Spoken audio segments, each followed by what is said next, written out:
Welcome to the Old Farm Bus Made It exclusive Patreon podcast. Each podcast will host an artist to complete a mini make with your pals from the Old Farm Bus, whilst discussing the beauty and motivation behind the path of making and creating. What does it take to make it as an artist? Hi there, welcome to Made It, our very first mini podcast on the whole world of creation. Every month we're going to have a new guest with us, and today we've got Rhythmical Mike, spoken word extraordinaire. Yeah! Woo! Wow, I've never been called extraordinaire before. I like it. It's the decadent uses of yeah, that works. I'm taking it. Have that badge. Yeah, you can have it. Yeah, with your top hat and your cane. I love it. So every time we have a podcast, we're going to have a mini make. So I've briefed Mikey on the mini make, which is always going to be a postcard. It's just going to embody a sort of freedom of making, but also have a bit of a message or link to creation. So it can be anything that you think of. But like I said, he knows, I know, you'll see at the end what's created. Also, it's really important to us that we sort of promote local artists. So in the background, you'll hear our Nottingham playlist, which is going to be on our Spotify. So Old Farm Bus, Spotify, Made It podcast playlist. So you can listen and find any of the artists that we've had featured on today. Talking about featured, every time we have a guest, we ask them to choose 3 artists and 3 songs that they would like playing alongside their podcast. So who have you chosen today, Mikey? I've got good ones. I've got Lady Rose, Pep Talk. Sweet. I've got my friend TPJI, Can You Hear Me? Whoop, whoop, whoop, whoop. And I've got Joy Collins, Like a Fool. Oh, I love some it. good artists That there, is yeah. mint. That's so good. So what we're going to do is, whilst the music is playing, we'll be making in between, okay? So if you could introduce your first artist, Yeah, so the and we'll first get making. artist is Lady Rose, Pep Talk. Hey, And does that mean I get to start making now? That's it. Let's get Brilliant. making it. Let's roll. Make it.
Oh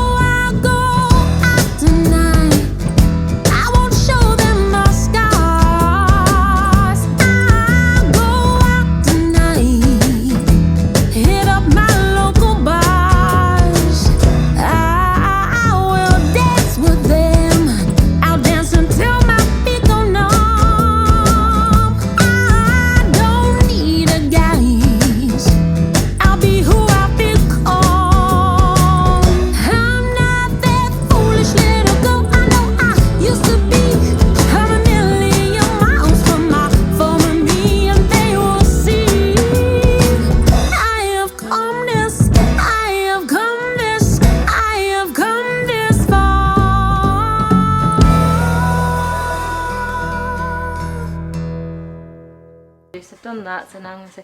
Okay, so that was our first track that Rhythmical Might has chosen. Blah. I'm all like shy with my words now because we've got the master of words here. So let's have a look at what you've made so far, mate. Right, might not be my best piece of creation, but you know, it's a start. Hey, no, I like the layering you got there. Yeah, I've gone for layers. That's a bit about who I am as a person. Lots of layers, like oh God, authors. it's like Shrek, Yeah. like an onion. I am an onion. We'll talk about onions. Obviously, in between the making, I want to do a bit of a Q&A, and obviously everything we do is talking about creation. So layering. That's quite a good way of putting it. So do you find there's a bit of a process and a bit of a layering when you come to doing your poetry? Yeah, I do think with lyricism, I started out with a very different process, which would be I just wanted to tell a story and just say what I wanted to say, which is a great way of starting, I think. And I love the streets, I love Mike Skinner. I've always found that to the point attitude cool.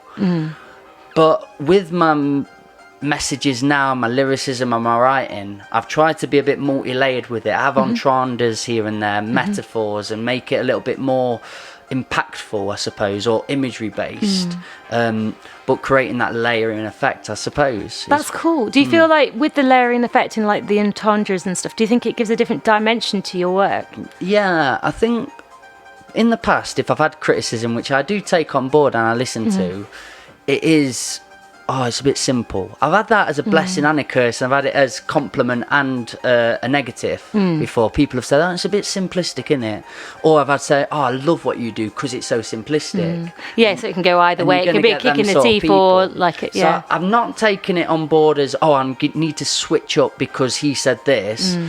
But because I've listened to criticism, I've also taken on board other things, and I've tried different processes and seen what's worked for me. And it has been taking the layering aspect and trying a little bit more metaphor here and there and imagery based stuff. But I also love going back to my old stuff and just being like, it was Saturday night and they're out in the town, they got to the pub and they knocked a few down. Do you know what I mean? Yeah, I like it. That It sort of puts you, you feel like you're straight there. I love your storytelling poetry. I think it's good to be balanced, it's good to have both, it's good to try things for me. Definitely. I mean, in a world where obviously we're not at school anymore, we're out there in the scene, how do you find that you do develop your work? So how do you, if you've found different avenues that's kind of made your work apart from just your feedback, how do you feel you learn new techniques? I suppose it's listening. You've really got to listen to people and hear what they're about. I've done a lot of collaborations, as you know, been on lots of journeys with it, and because I enjoy it so much, because I am open, because I will take on board, I'm willing to just explore and try new things. And it is that being willing, I suppose, and trying. Willing and trying. I like that. And like you say, yeah, we did talk about collaboration. And it's going to be my last question before our next little Make It session. So with collaboration, for me, I found in the past, quite hard to maybe open myself up to other people working with me. And I think I told you the story about the life drawing, about other people working on my work. I'm it's not my work anymore. How do you overcome, because you thrive through collaboration, so how did that work for you? I just love being involved with people.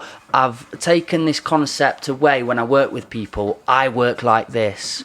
Like, I've got my process and I've got that for the solo stuff. Yeah. But in collaboration, I've just take on board whatever they're about. They take on board what I'm about, and we make an idea together. And it's just not having preconceived notions of how it should go or what it should be like. It's just taking it for its own merit and its own process. Oh, definitely. Because I've heard a lot of your collaboration. You still stay true to yourself as well, which is so nice. It's, it doesn't feel like you've gone down another path or you've lost any of your own identity. I'm not coming on a track and being like, sold in, I'm here now, I'm going, I'm taking. That's it, yeah, like the chameleon, like yeah. straight into the new skin. But I suppose there's even an element in that. It's what works for you, and you're an individual, and as long as you're enjoying the process, as long as you're making it through the love of it and the passion of it and the enjoyment of it, you can do whatever you want. If it does come to chameleon a bit and being on a track with, say, grime artists, and I did navigate and deviate a little bit to their approach, I don't think it's a bad thing as such. It's just trying out different elements. You've got to find what works. Yeah, because I guess each bit kind of slowly kind of develops your own making. I like that. What's your second track? Who have you picked for your second? Okay. I've got TPJI, he's a good friend of mine. Lovely. Can You Hear Me? Which I do filmmaking, and I've worked a bit on this track, and I really enjoyed it. It was cool, so that's what I've gone for. That's brilliant. Let's get it, and let's get on to the second bit. Make it. Yeah, Make it. okay. Body's home and I'm a little bit scared of growing old alone. I can see you there looking down on me. I wish I could say just how hard it's been, but now I'm drowning in an ocean that can't be seen. Yeah, I'm drowning in an ocean that can't be seen. And my mind goes numb from the wrong I've done. I fear just one more time and I'll cross that line. I'm near.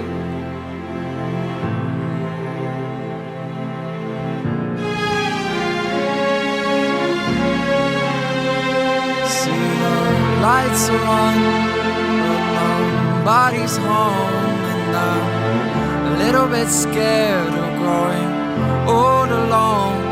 I can see you there looking down on me.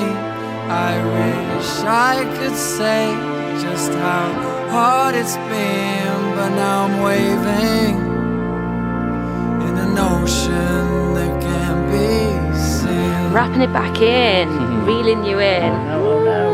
Wriggle, wriggle, wriggle. Okay. So before we went on to your TPJI track, which is a fairly new one, and I kind of, obviously I know you. Hello. Hello. Who's that? Oh, I've seen you before. Played Nike Spoony before. But it's quite interesting because obviously you've always been known as a spoken word artist.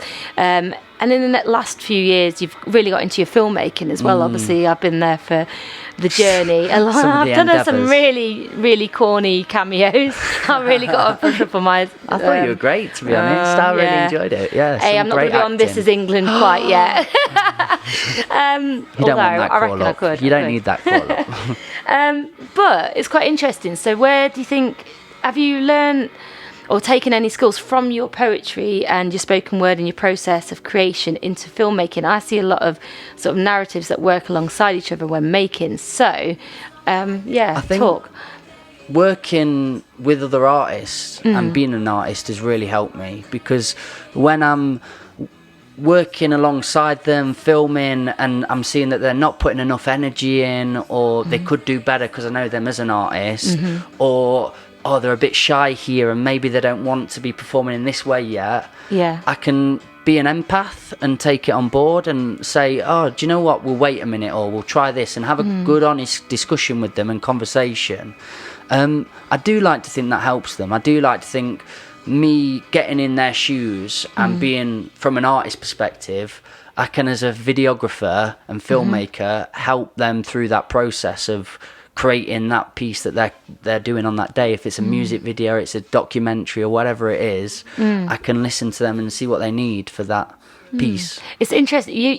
I can definitely see that, and I can see how you're quite good at visually creating a view and a scene. So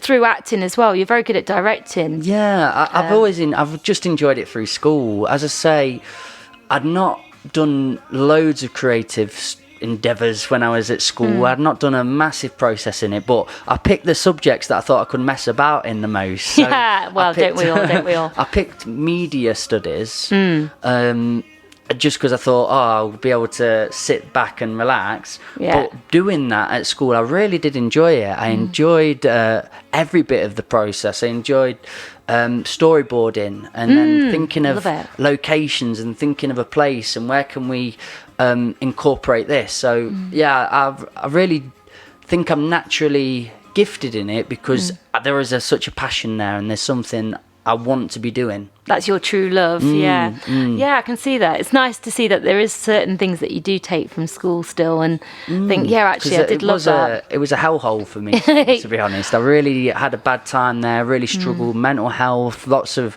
problems there. But there are always elements you can take out of things. There are always times you can go, yeah, but what about that? And try and take a piece away. And I'd not been doing poetry, I'd not been doing writing, I'd not been doing lots of things. But it was great because when later on in life I did get into poetry, or I did get into a creative part of my life, I got to take back. I go, oh yeah, what about filmmaking? I can get that back in and start doing that again. It sort of fed each other. Because you did do a bit of acting, didn't you? You did some cameo roles. Owen Oxley out there, I know. I've seen it all now, me. I've seen it all. That's true. Yeah, that was fun times, and I can really thank, in a real low part of my life, which was my childhood, fat kid, really struggled. A bit that regained some confidence in me was people like Owen Oxley, like Sam Lennox, who said, oh, we're doing a film, do you want to come up the road and get filmed in we got the film shown at a proper cinema as well. It was a lovely experience. About that. It was in Derby, wasn't it? I loved it. It was great. I love that. It was so funny. I can remember my line. Oh, I don't know if I should. It's swearing. I don't know if you want to swear on here. Go on. I called someone a filthy slut. Oh, I was only like 12. I remember seeing. He's pregnant, Mum. The filthy slut. I remember seeing it and thinking, oh, blimey. It started off then, didn't it? I love it. I mean, also with your filmmaking, obviously you've taken part in them. You've always loved it, but kind of editing's been an interesting process. So that's learning a new creative endeavour. How did you kind of motivate yourself through that? Because I mean, there's been some long nights. Word endeavour. We're into it, aren't I know. we? I don't know where all these decadent words have come from. I've been like sleeping on a thesaurus.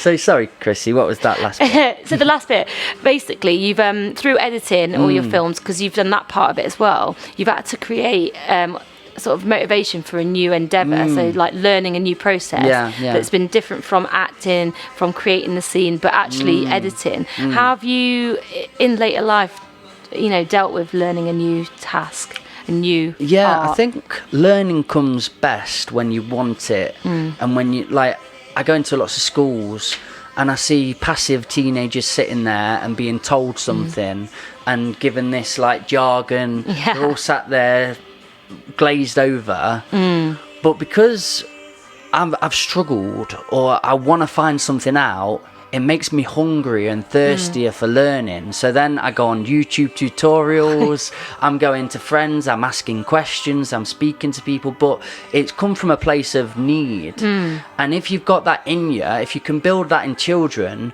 and make them want to learn it for what suits them, it's going to be a lot easier process, because the process of searching comes into play, and then you start picking things up. So I think learning's been a blessing now for me. I used to deter it and hate it because it was forceful, and now because I'm doing it for me, it comes natural. I love that, and it is so true. I've seen firsthand, you are so thirsty for that knowledge. Thank you. I remember, I admire it in you, I really do, because I remember my mum saying as a kid to me, just find yourself a passion, and I've really found it hard to engage in things like that. So it's beautiful when I see it in you, how much you do go out and you'll find out and learn anything. It's really good. We've got our next track, so your third and final track for today. Beauty. Let the people know. Good friend of ours, he's done a busking session here. Woohoo. And that is the man Joey Collins, Like a Fool. Love it. Let's get it on, and we're going to do our final bit of making. Nice. Here we go.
Lovely. So that was Mikey's final track, and we're going on to our final 2 questions. So are you ready for it? I'm ready. I'm having it. So, with the ups. Why are you such an idiot? Yeah. You ain't creative. With your ups, also there's downs. So what do you do when you have a creative down? What are your techniques to kind of get back into it? Like a writer's block? For my field, they call it writer's block, don't they? And I used to get nervous it was going to come. And I was like, oh, what's this mythical thing I've been told about? But preempting it coming. Worrying about it. And then one day I was like, I can't write today, because it was weird, because when I got into writing, it was so cathartic, so needed in my life. It just went and I couldn't stop writing. Hey, I love it. This magic power's gone, it took me. Quick, get a jam. And then suddenly, it stopped. I had no things to write about anymore. I'd really gone back into my psyche and my past and experiences and thought, oh, I've done it now. So I panicked then. I was like, oh no, what's happening? And I started being contrived and saturated and trying to force it out. And you can tell when it's just not flowing. You can tell when it's not coming out authentic. Yeah. So I just stopped for a bit. And I lived life. I lived on. I made friends. I went to raves. I went to parties. I met creatives, listened to music. And suddenly one day I got this buzz of an idea come back to me. I was like, I want to write this down. I didn't think I'd go back to it. I thought, oh, I've done my thing now. But now I was like, I'm ready. So then it gave me a bit of an unlocking of key to, live life again. Go out there, make things happen. And then you've got stuff to document. You've got stuff to write down. Rather than I am a writer and having this writer's badge and everything needs to be told.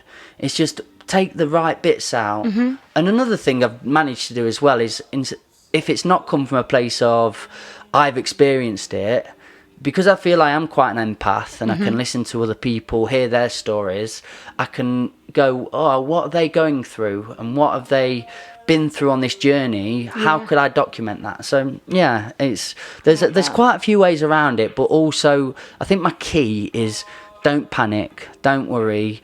It'll either come or it won't, but allow that process, allow the things to flow. And it either comes to you, let it come to you is probably the best thing. Don't force it, let it come. I like that. That's cool. That's really good advice, actually, because there's so much, or so many times where you can like force it or try and make yourself be creative. And like you say, it's just contrived. It isn't real.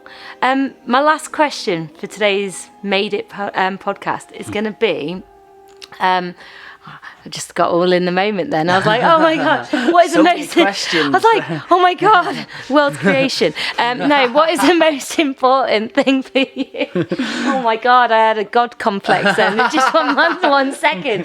And that was the end of the podcast forever because I am it. No. Where did that all come from? No, my question was going to be, what is the most important thing about creating for you? So... would it be the viewer or anything? What is the most important thing for you from creation? I suppose just enjoying it. I think there's so many elements to creating and making. I do want it to be valued. I want people to see it. I want my views to top up. I'd like to see the subscribers or whatever that is. As fakery as people portray it as, it's still an important essence in new age and where we're at now, to see how you're doing as an artist. If you want to grow, if you want to achieve in art, that's something I want for myself, is to feel value in what I do. It's being seen. I've put up stuff before and there's been 3 likes and 1 dislike and a mean comment. Oh man. But it can be deflating and demoralising. So building on that, growing a viewership and growing an audience is important to me. But all the way through it, I don't care if I'm getting thousands or millions or hundreds of millions of viewers. I have to be enjoying it and I have to be happy and be passionate in it. So if you're asking me my main, it's the passion and it's the enjoyment and the process of all that. I think I've said that a million times today, process. It's the process. But I suppose there's so much behind that as well, because I don't know if I'd only be happy if it was just creating for self and I wrote all my poems down in a journal. I'd probably tail off of that because I've not got a purpose so much to put it out and for people to listen to it. That's a part of what I love, is bringing people in on that. The interaction. That makes sense. Yeah, definitely. So you couldn't be the poet that was discovered after the box was found after you're deaf many years ago.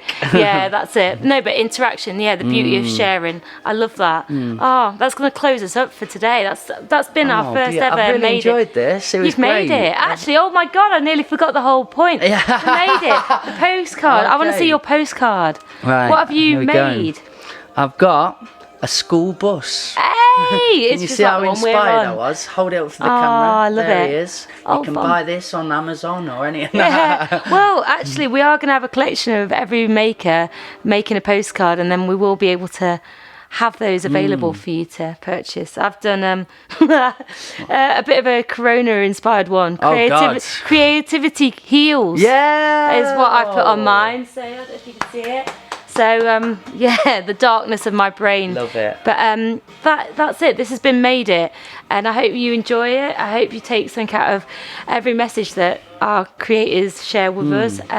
And would love to hear your feedback. Would like to hear who you'd like to hear on our playlist as well. So make sure you're sending those to us because we what's can't that put them on. playlist? It's the Old Farm Bus. The Old Farm Bus Made It podcast playlist. That's it. And if you don't tell us, you can't be on it. Yeah. So get in touch. We'll All find right. you. Tune in next time for Made It. Peace and love. I always have to have the last word. You say something. Oh, you've made it. Yeah.